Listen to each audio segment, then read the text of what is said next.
semuanya, kembali lagi di Mini Talk Show kami. Oke, jadi untuk hari ini kita akan ngobrolin salah satu tema atau salah satu topik yang dimana akhir-akhir ini sedang booming atau hype habis pada bulan-bulan ini, yang dimana tentang mengenai terapi gen. Jadi pertanyaannya, terapi gen ini merupakan sebuah permasalahan besar atau tantangan baru bagi di Indonesia ini? Oke, sebelum itu saya sendiri, Nagita Dewi di sini. Saya tidak sendiri, saya ditemani oleh dua rekan saya, ada Devia dan juga Intan. Oke, langsung saja.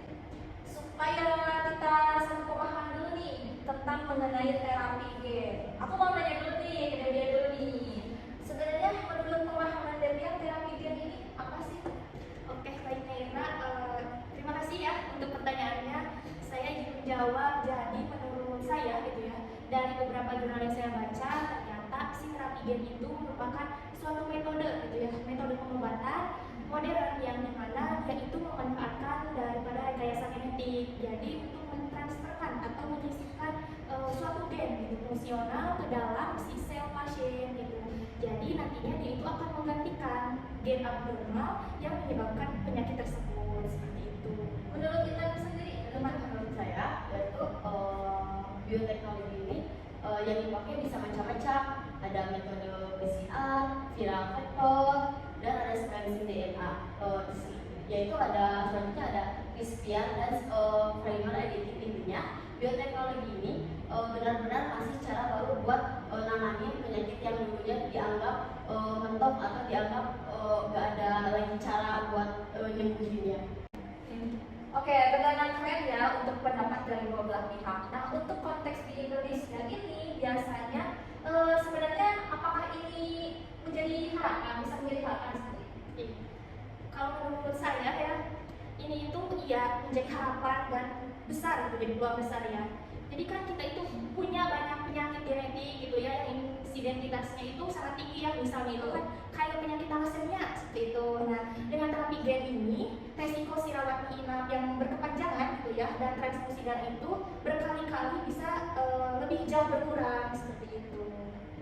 Dan untuk saya ditambah lagi ada di Indonesia ini udah mulai gerak. Jadi risetnya itu udah mulai gerak riset bioteknologi ini.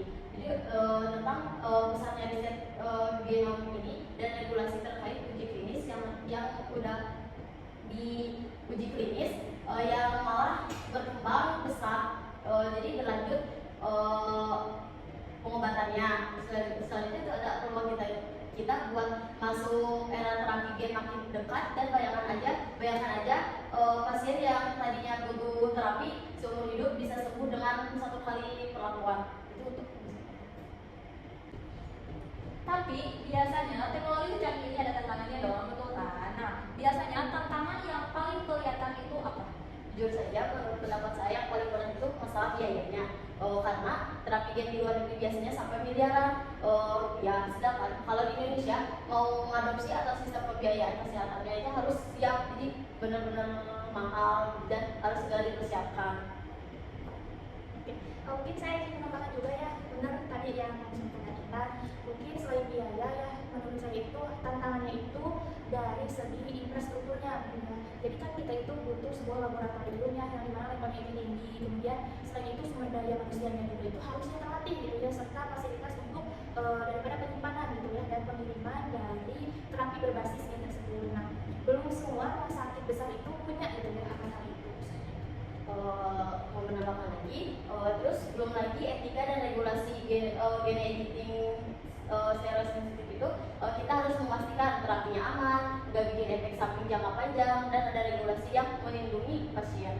Oke, jadi kalau ditanya nih, terapi gen untuk masa depan itu sebuah tantangan atau harapan? Mungkin dari saya ya, saya melihatnya itu ini adalah menjadi sebuah harapan gitu ya.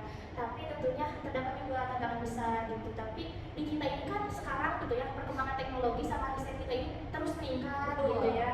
Jadi mungkin kalau ada kolaborasi dari pemerintah atau penelitian gitu ya dari industri farmasi, ini bisa menjadi mainstream gitu ya buat 10 atau 20 tahun ke depannya. Seperti itu.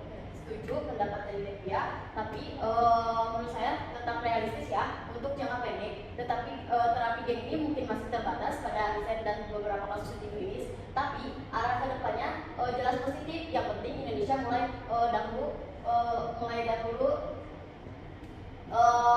apa sih infrastrukturnya tuh siap dan regulasinya tuh aman dan edukasi ke masyarakatnya tuh tetap baik.